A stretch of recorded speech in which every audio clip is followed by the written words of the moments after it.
lecture. I think I have probably far too much material, as usual, but I tried to make it, you know, give a little bit of a flavor of what has been actually, how we have actually learned about the universe we live in from the cosmic microwave background, and in particular, what we might be doing in the future. So this is you can see my cursor, right? Good, yeah. So this is one of the figures that we will hopefully at the end of the day have a little bit better understanding of. But I want to obviously start with, you know, a much more broad perspective on Big Bang and cosmology. So what is the Big Bang all about? Well, a very simple way of finding out is by Google searching, and you can immediately find, yeah, there's probably something like an explosion going on, creation of time, creation of you know, matter and the universe, the existence of everything, and it's a lot of fun, obviously, as well, you know. But if you want to put it a little bit more into technical terms, then Big Bang theory is nowadays really the currently accepted best model of the of our universe. So we really think that everything started with the Big Bang, and that's when space and time were created. We think there is probably something like a singularity at the beginning, although some people might be even debating that. You probably heard about Roger Penrose, who has just gotten the Nobel Prize this year. And he's probably, for example, one of the people who's still thinking about universes as cyclic universes. Then, you know, the expansion of the universe is one elementary aspect of the Big Bang. That means that things have started with a hot and very dense phase initially. And I'm going to try walk through that a little bit as well. There is also a very important point. Explosion, such kind of thing is very misleading, because it is literally space-time starting and expanding, and you cannot really think about it as like, here's a big bang coming and creating everything. It's much more complicated, but of course this is still something that many people think about. And another very important point when we think about Big Bang cosmology and cosmology in general, we normally cannot really start thinking about things which are happening really at t0, but we are talking about something which is the laws of physics actually only being valid some very small fraction after the Big Bang, basically. So the Big Bang, the real singularity, is something that actually is not possible for us to really think about and describe. Okay, so here's actually one summary already of all the knowledge of the universe that we already have from observations of many decades. And I just put this out here to just give the broad picture, but I'm going to go into a little bit of the historic evolution of this. So as I said, things start with the Big Bang, and then there's this so-called inflation era, where the very small quantum fluctuations in the universe set by this in this hot soup have been blown up to macroscopic scales to actually seed things like the structures in the universe and so on. And the universe, after this inflation, just generally the universe expands, which means, you know, our horizon expands. And then as the horizon expands and the universe becomes less dense, you get different phases of evolution, like the BBN, the creation of nuclei in the universe and matter, how the hydrogen and helium plasma is recombining, and all these kind of things. And then at late phases, so we're going to talk about the microwave background here. This is a small little picture of this snapshot at some time of 400,000 years after the Big Bang. And we're going to go into more details of this. And then there's lots of interesting things happening with evolution of stars and creation of planets and humans and everything, where we are then happily observing all this later, right? So when we're thinking about cosmology, we're really thinking about this whole picture of the universe. And we're asking questions about what is the universe made of? When did it start? How did it start? What are the initial conditions? What really set all those initial conditions? And where did all the structures that we see around us come from? Yeah. Okay. And just to make sure, I'm talking really about microwave radiation. So here's just a sketch of the electromagnetic spectrum, and we all know about this. But the microwave band is really, you know, the centimeter to millimeter bands of wavelengths that photons have after they travel from the Big Bang basically to us. So today, when we're looking at the CMB, at the microwave background, we're looking at microwave frequencies, and this radiation comes to us from all over the place from the universe. Okay, so but let's start, take a step back and just the early days of Big Bang cosmology, how this all works. Of course, we have always been thinking about the universe, and even in philosophy and in the old days, you know, speculating about what is the role of Earth in this whole picture. But I think really Big Bang cosmology has only started when Friedman and Lemaitre were actually solving basically Einstein's equations for a very simple space-time, assuming a homogeneous, isotropic, and uniform medium, and writing down the solutions of this. Now, I didn't want to write down Einstein's equations because we, of course, learned them in kindergarten nowadays. But you know, the big picture is really describing using these equations to describe the universe and how it evolves. And one key element is that the universe expands. And this expansion leads to cooling of the medium, because just like simple compression, when you expand the medium, you start cooling. And one of the important things is that photons inside this medium will redshift.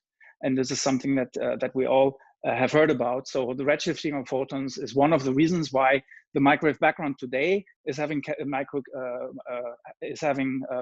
a low temperature, because in the very early universe, in the early phases, is what was having a much higher temperature, just simply because of the adiabatic expansion of the universe, or the compression.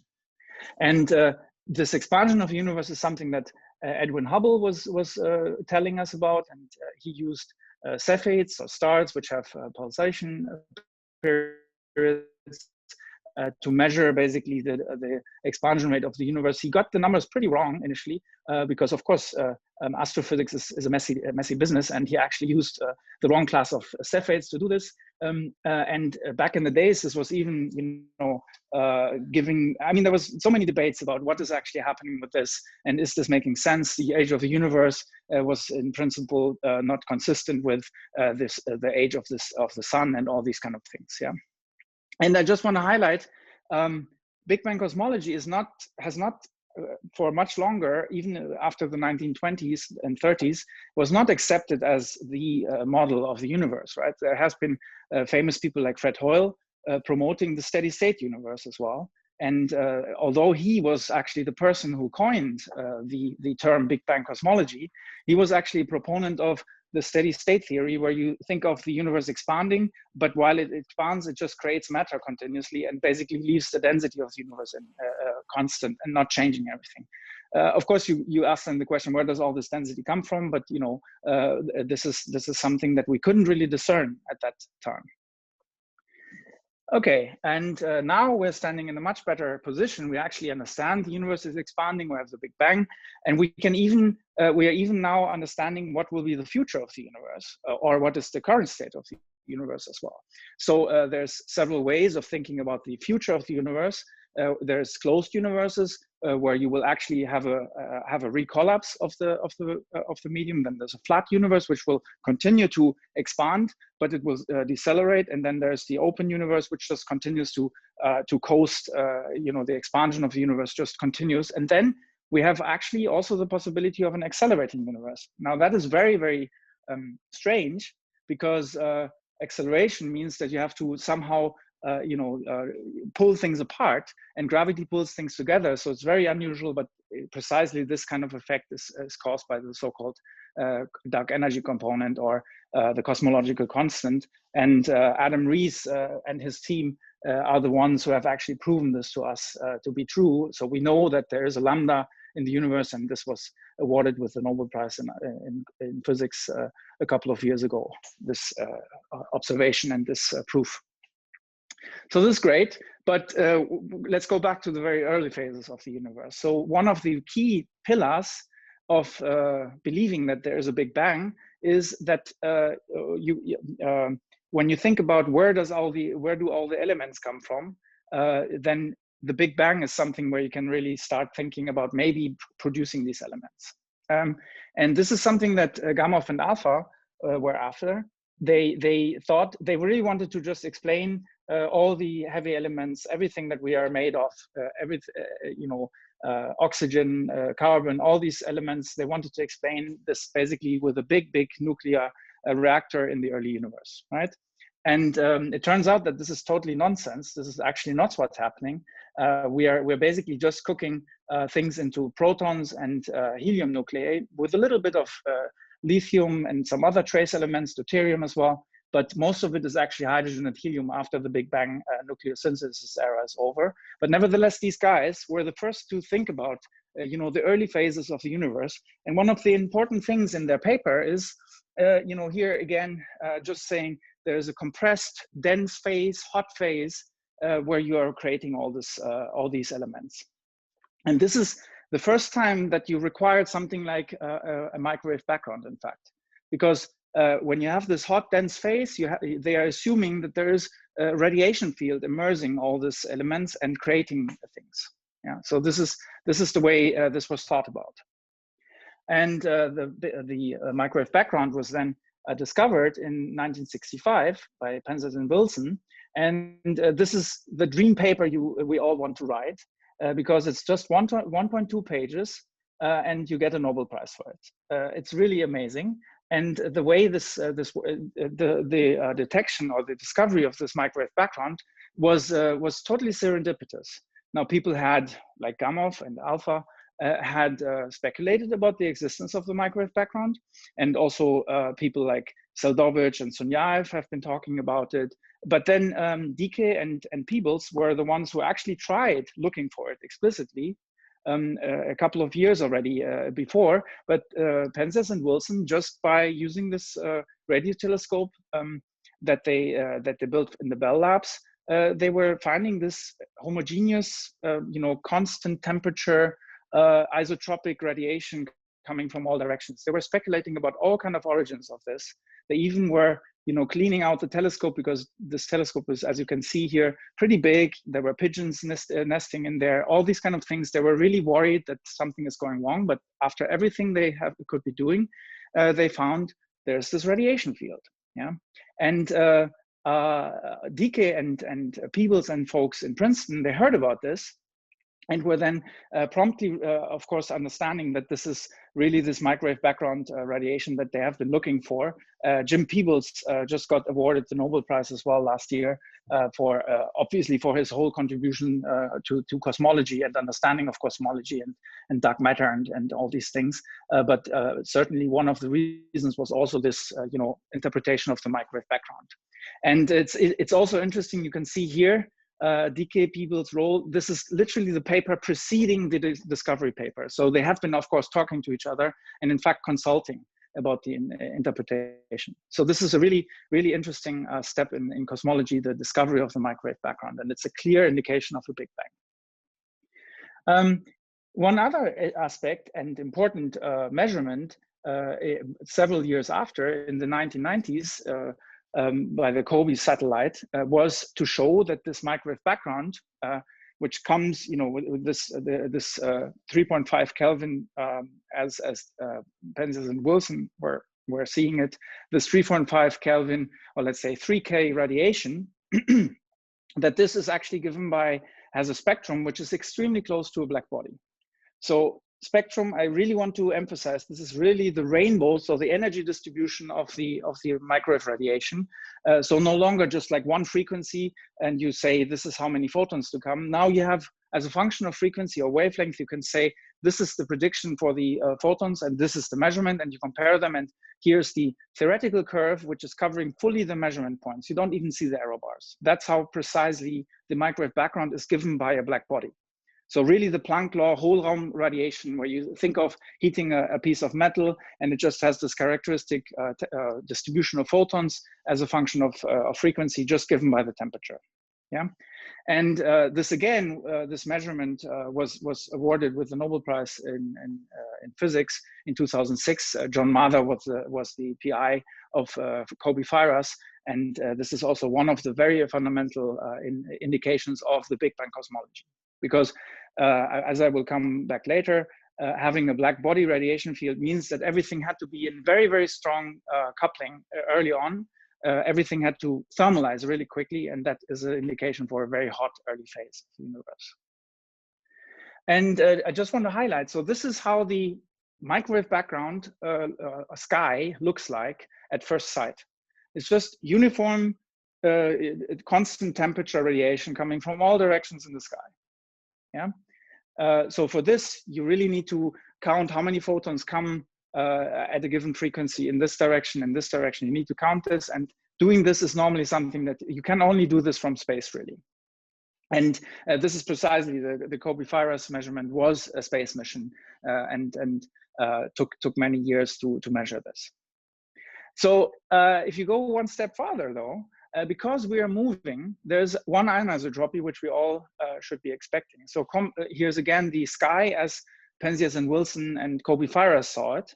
Yeah, constant uniform sky.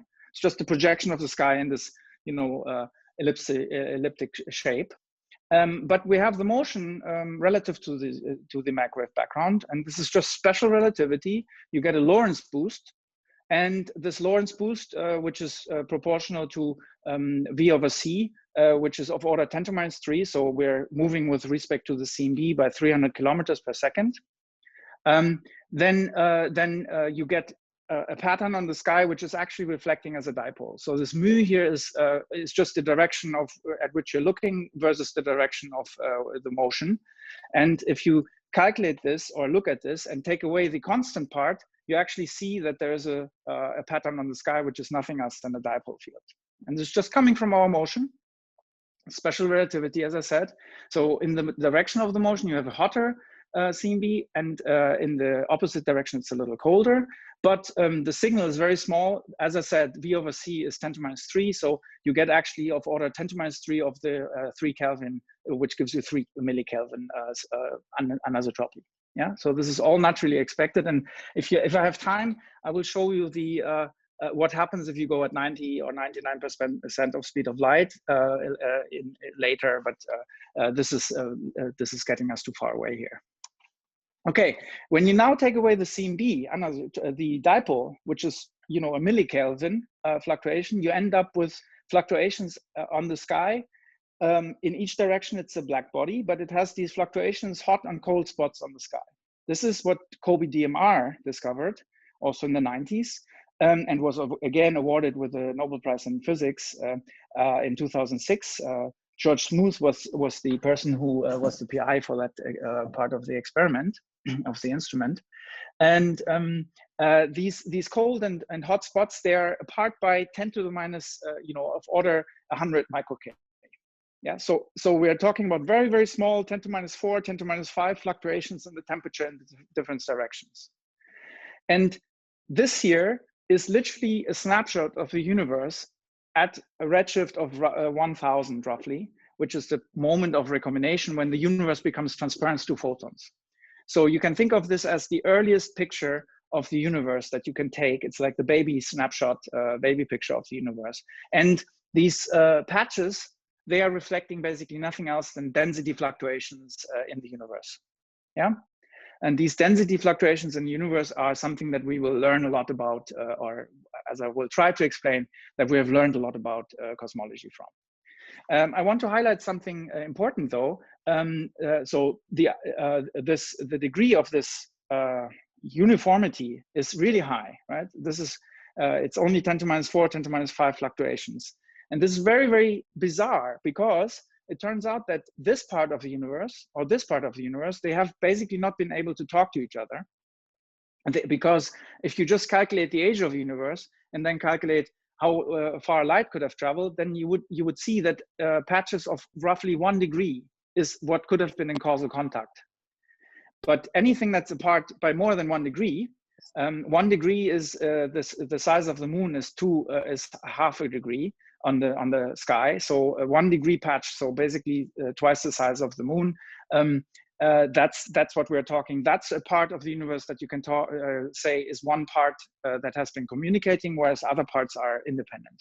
And this is a puzzle, has been a puzzle, but if you invoke that there was an early universe inflationary era where these fluctuations were blown up to large scales, and that this was actually, if you will, a superluminal expansion, an exponential expansion, then you can actually fix things again. But I will not go much more into the physics of inflation. Nevertheless, this is a very clear indication, one of the indications of there having been some inflationary era. Yeah. Okay. So obviously COBE Virus and COBE DMR were really great, but they are in the 90s, and we are now in 2020. And so COBE Virus and here COBE DMR, this is the sky they have seen. But then there was WMAP. There has been PLANCK. PLANCK is WMAP was a NASA satellite, and PLANCK is an ESA satellite, and these have continued to push the resolution of the sky that we see, and also to, of course, increase the sensitivity with which we can measure all these fluctuations, right? So we are now really lucky that, the sky that we have seen here with COBE DMR, this picture of the universe in the early phases, that this is now this kind of picture of the universe that we have. This is really amazing. We can really now look at very, very small scale fluctuations and, degree patches. If you look at the characteristic patterns here, then the ones that are sticking out are of order of a degree, in fact.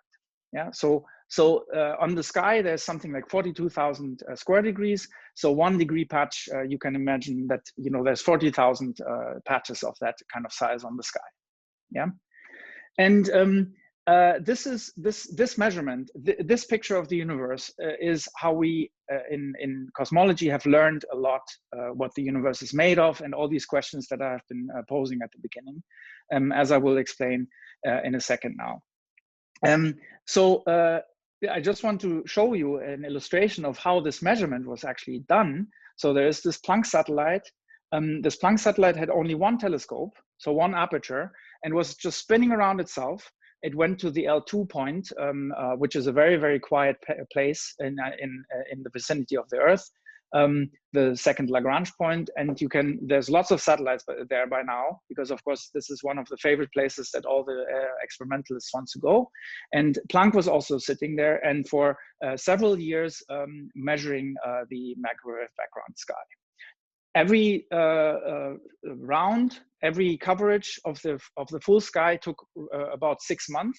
So one picture of the full sky was taken in half a year, and then this is what you get.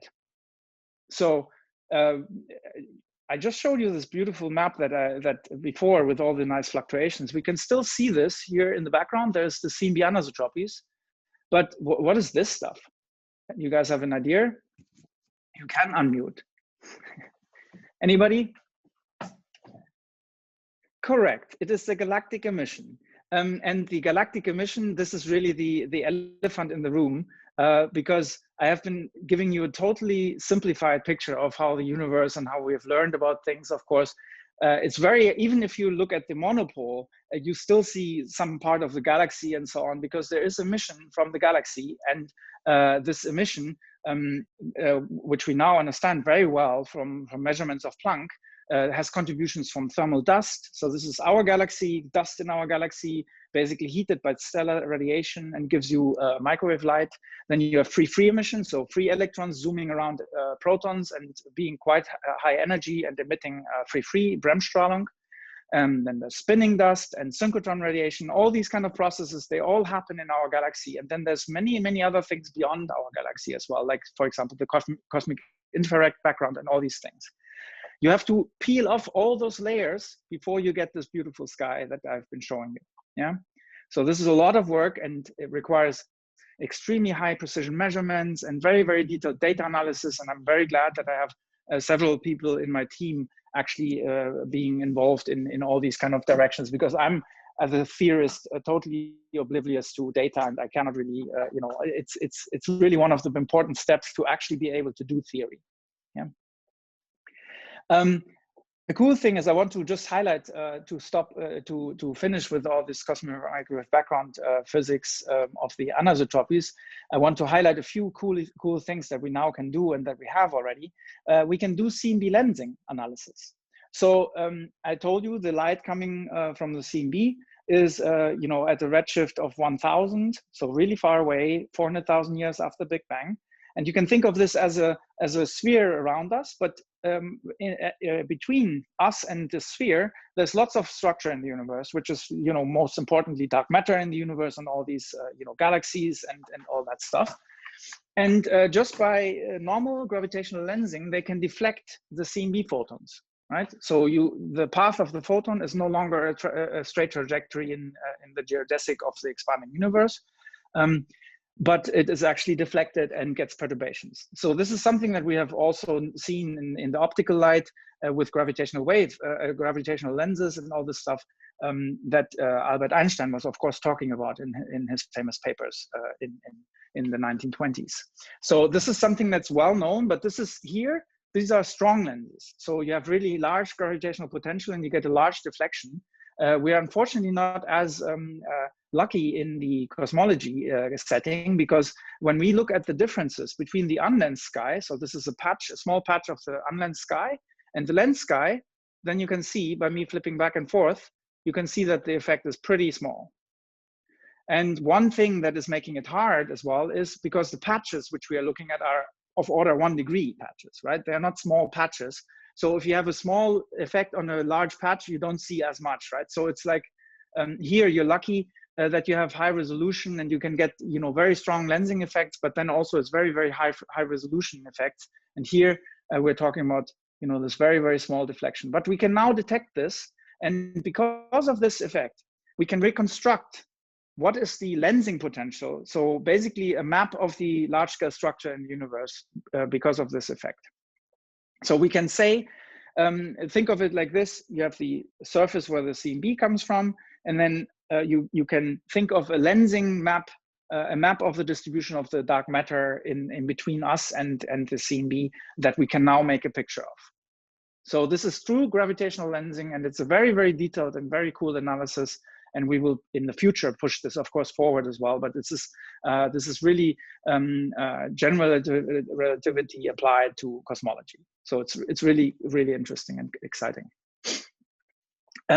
I spoke mainly about intensity so far. So the temperature in the sky and the flux of photons. But light is also polarized usually, right? So we have polarized light. It oscillates in different directions.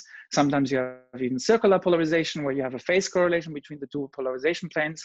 However, in the microwave background, we are only seeing linear polarization. And this is linear polarization that's caused by simple scattering physics. Just like when you're having, you know, the reflection of sunlight on the surface of a lake or something, this is polarized when it's reflected, or at least partially polarized, and you can filter this by putting polarization filters. So you can do the same thing with Planck, just put different polarization filters, and in that way you can distinguish the different directions of the polarization and how much intensity you have there in each of the polarizations. And if you make a map of the CMB sky in this light, then first thing to note is you're no longer having this super high resolution, because this polarization effect is only 10% of the light. So you're losing sensitivity by a factor of basically 10. Yeah. So you can only get some reasonably measured modes or measurements at larger scales. So this is why this is much more large scale. But then you see these nice swirly patterns, and these are literally, you know, telling you something about the perturbations in the universe and how they have been, you know, moving around and how they have been evolving in time as well. So this is really exciting, and this kind of piece of information is something that we will be making much more use of in the future as well, with the so-called B-mode polarization signals induced by gravitational waves in the early universe. So this is exciting and really interesting. And here's another application of the same measurements. You can actually in this way map out the polarization, the magnetic field lines in our galaxy. Because magnetic field lines, they make electrons zoom around those magnetic field lines. And that means that you have a certain polarization of the synchrotron radiation in this case. And this is something you can reconstruct with this, which is a beautiful picture also done by the Planck team. Okay, so let's return to the intensity sky, these beautiful patterns. And how do we learn about cosmology from this? Now, I can't go through all the intermediate steps, but there's a very, very simple way of thinking about this. Just like if you take a bell, or in this case, I'm taking helioseismology, so a star. A star can oscillate in certain ways, or a bell can oscillate, ring in certain ways, right? And it's just like gravity pulling things together and pressure pulling things out, putting them out, and you get some oscillations. And the patterns of the oscillations tell you something about the composition of the star in this case, or the bell, the density of the things, the density structure, all this stuff. The same thing applies, the same physics apply to the early universe and the map of the CMB sky, where you basically are not seeing anything else than the acoustic oscillations of the universe. So density fluctuations and how the pressure waves in the universe are propagating. And these pressure waves are all statistically isotropic and very, very small pressure waves, which then later grow into things like the structures in our universe. So just like when you're having a bell ring, you have an acoustic spectrum, you can hear the sound of the bell. In the same way, you can compress basically the sound of the universe into this so-called, what we call power spectrum, which is nothing else than taking the spherical harmonic expansion of the sky. So this is something you learn in quantum mechanics. You decompose your sky into the spherical harmonics, and then you basically plot the amplitude, the average amplitude at every multipole L. And if you look at this power spectrum, you can see that the largest amplitude mode is at roughly 101 degree, which is L of 200. And this is precisely the size of the universe, roughly the size of the universe at the time of recombination. So the patch that I was talking about, which is independent patches. And this is literally the most dominant mode in the universe. But then if you look at this, you can see patches which are bigger scale, and here, and these are lower multiples. And then you can also see much, much more fine structure. These are the lower, the high multiples.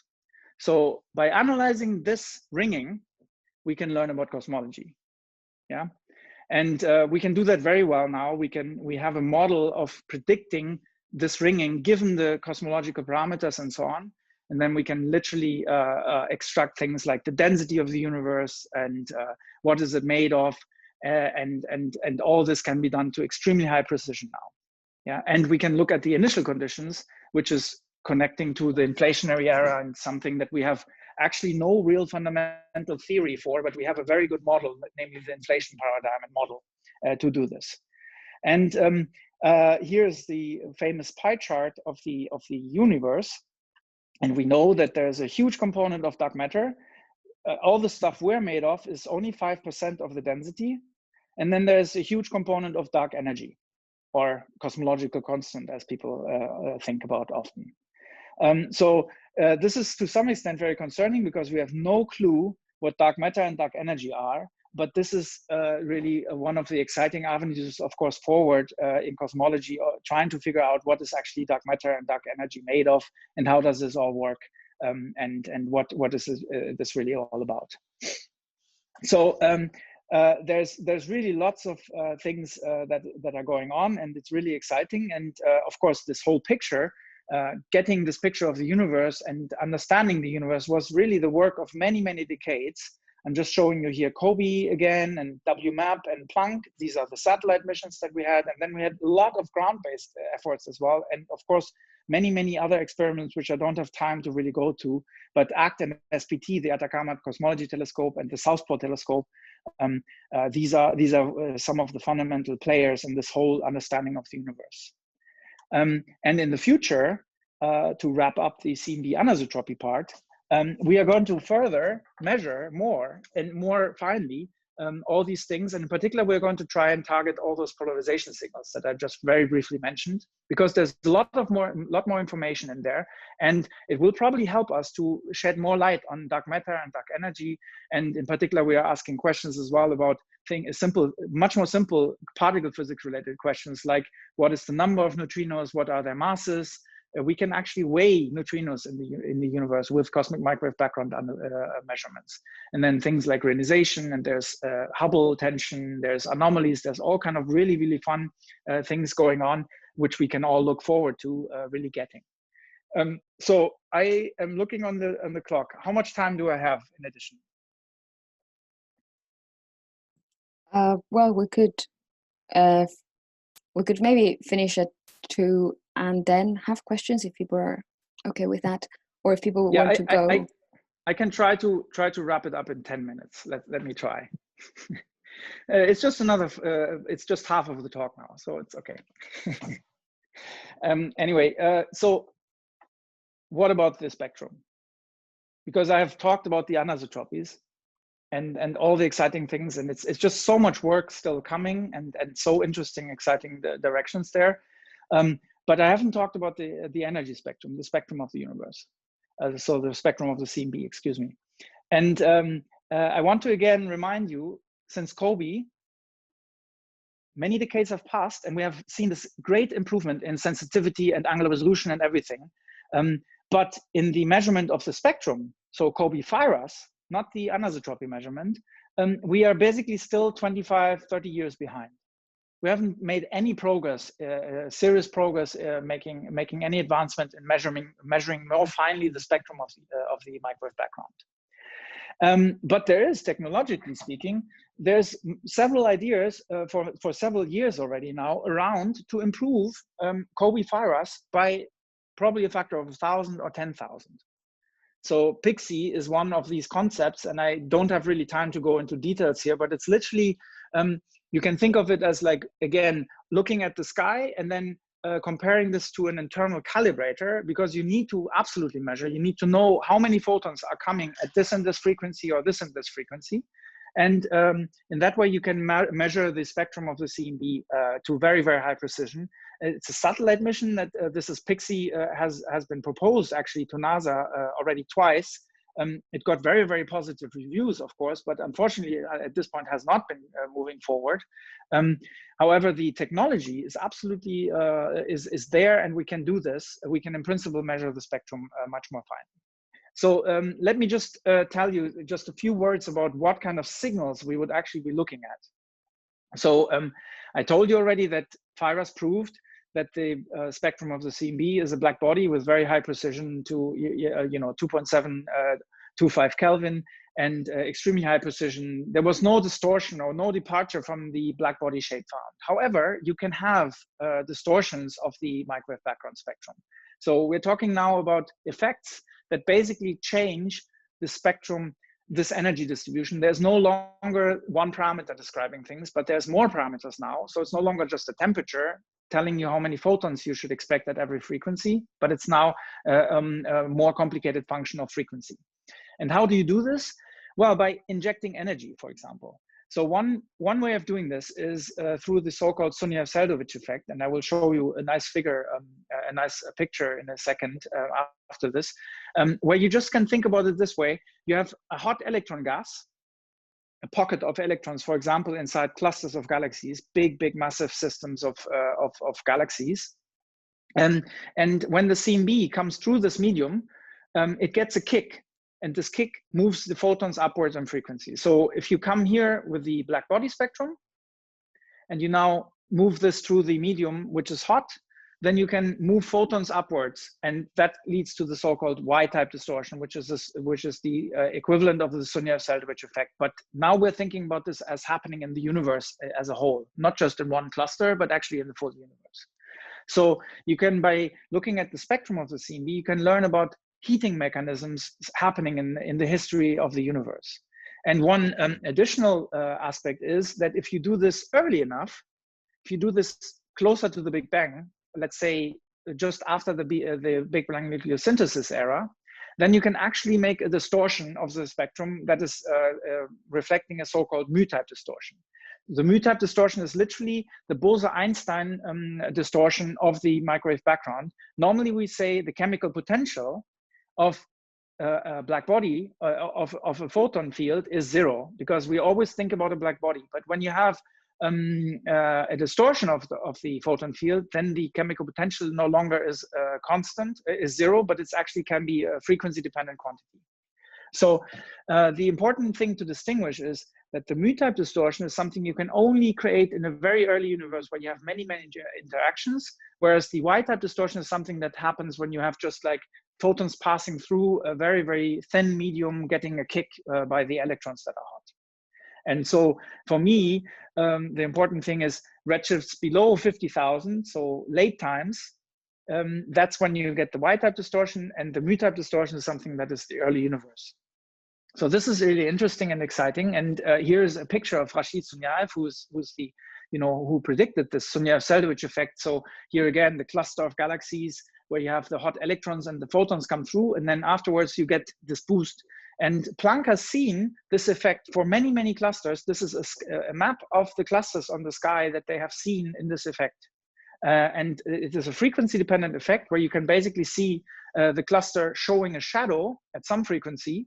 And then as you go through the different frequencies of Planck, the cluster actually disappears because photons are moved upwards. And when you move photons upwards, then there's certainly one place which is special where you don't get a change of the spectrum, because photons appear in one place and they disappear. Then there must be some zero, and this null is actually at 217 gigahertz.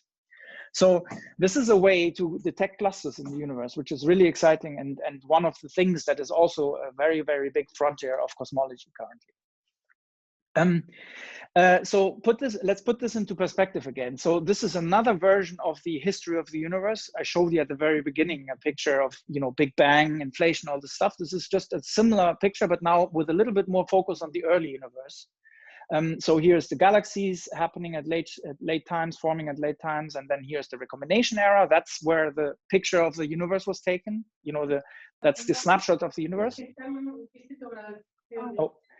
And then you have all the pre-recombination, all the earlier universe physics, which is happening, like the Big Bang era and so on. CMB anisotropies, again, they come as a snapshot from this redshift 1000 surface, so 400,000 years after the Big Bang. And then as they go through the medium, you get the lensing effects, all this stuff, and then also the Sunyaev-Seldyvich effect. That's the imprint of the large-scale structure in the universe. So this is the way I've been talking about things in the previous part of my talk, basically, all the things that we have learned from studying this physics. But when we talk about the spectrum of the CMB, so the energy spectrum, we're literally talking about the thermal history of the universe. So if something happened at something like a couple of months after the Big Bang until today, if we have an energy release process or something, we will get a distortion, and that will be giving you a clue for some energetic process happening at early phases. And this means that you are opening a new window to the early universe, because you can not only study the late universe with the Y-type distortion, but you can also look into the pre-recombination universe where you don't have a direct signal other than this spectrum of the CMB. And this is to put this into perspective. So again, highlighting the mu-type distortion coming from early phases and the Y-type distortion coming from late phases. And here's Rashid Sunyaev when he was about 25, I believe, when he predicted the Sunyaev-Seldyvich effect, and Jakob Seldyvich. These two are the fathers of all the spectral distortion science and all the ideas behind measuring basically the energy distribution of the CMB. And currently we're of course understanding much better that there is even an intermediate era where you can, between these two extremes, you have signals that are created, and that gives you another time-dependent information. And there's also the so-called recombination era where you get hydrogen and helium plasma recombining and emitting photons, which you then in principle can use to understand processes going on in this early phase. This is really exciting because it's literally application of quantum mechanics, the standard quantum mechanics that you learn during your studies, applied to the early universe, and it's a very fundamental, important era in the universe that we're looking at. Okay, I want to highlight, although I said already, PIXI is currently just an idea, a really great and good idea, but it has not gone forward. I want to highlight now that there's many activities actually going forward and pushing and trying to facilitate this step towards actually measuring these signals. There's the so-called, there was the 30-year roadmap study carried out by NASA a couple of years ago, where they identified that the spectrum of the CMB would be really one of the things that would be very valuable to measure again. There's ideas of measuring the recombination lines, which I just very briefly touched on a second ago, at low frequencies from the ground. So this is an idea that Indian colleagues of mine at the Raman Research Institute are promoting and trying to push forward to actually detect the recombination radiation from the early universe. We also have ideas about measuring the mu and y-type distortion from the ground, which with the so-called Cosmo at Dome C project, which is an idea that Elia Battistelli and Paolo De Bernardis from Rome are pushing forward. And this is no longer just an idea, this is actually happening. People are starting to put together the cryostat. Here is Elia Battistelli, and in the background you can see the feet of Silvia Masi. These are the folks who are really pushing this forward and trying to actually get the first measurement of the y-type distortion from the ground using these facilities. So this is really exciting. There's also lots of theoretical and also experimental discussions going on within the community. So here's a workshop that we have organized a couple of years ago now at CERN, which was really a lot of fun, and brought together theorists as well as experimentalists to talk about the possibilities for measuring spectral distortions. Here's Rashid Sunyaev, Sube Saka, Al Kogut, one of the people who have put forward PIXI. And I believe somewhere in the back is Mark Kaminkowski, other folks who are really excited and think about this idea. And here's Joe Silk explaining how maybe even going to the moon would be one of the things that that could be a possibility for pushing this forward. And my camera was not working here, but I think I'm pretty happy it didn't, because we all understand. Right. And just to finish up, there's more activities where we're really trying to make this happen. And my team in particular, we are pushing forward in this direction, proposing many ideas and trying to get various funding agencies like NASA, CNES or ESA to really make a satellite happen that is going to measure these signals. And this is one of our very latest inputs to the community, which was highlighting all the potential of CMB anisotropies and spectral distortions and all the synergistic aspects, for the 2050 timeframe. So we're talking about long-term, and this is also one of the reasons why I wanted to highlight all this. There's so many things one can get involved in as a student as well. In the future, there will be many things to understand theoretically, but also experimentally. So it's really exciting, and I hope that that there will be at some point in the next 10-15 years, a mission actually selected that will be actually able to go for the spectral distortion signals. And there's also ideas of putting foldable mirrors in space, and there's many futuristic ideas which are coming around. And I wanted to show this picture of my group at Manchester, with probably even some of the folks. Here's Karis and Lizzie. Those are two students at the university. Tom Kite, also one of the students or former students, and then a bunch of postdocs and people who have joined. Oh, Luke, of course, Luke Hart. Maybe you have met one or the other folks. This is my group, and they are all trying to push forward, highlighting how we can measure distortions, what we can learn, and what are the really big challenges in getting this step done. So, and I think I will stop there with this figure, which I have not explicitly explained, but you can now see things like you have the timeline of the universe. You have an early phase where you get the mu-type distortion. You have a late phase where you get the y-type distortion. You have the distortions between those as well. And I mentioned the recombination lines. This is actually how this looks. This is the recombination radiation. It's really the recombining hydrogen and helium plasma. And we are looking at different phases in the universe by looking at these signals. And I think this will be very exciting in the next decades to come. And there are several experiments on the horizon, at least, thinking about how to push this forward. I think I will stop there and take some questions. Yes, thank you very much.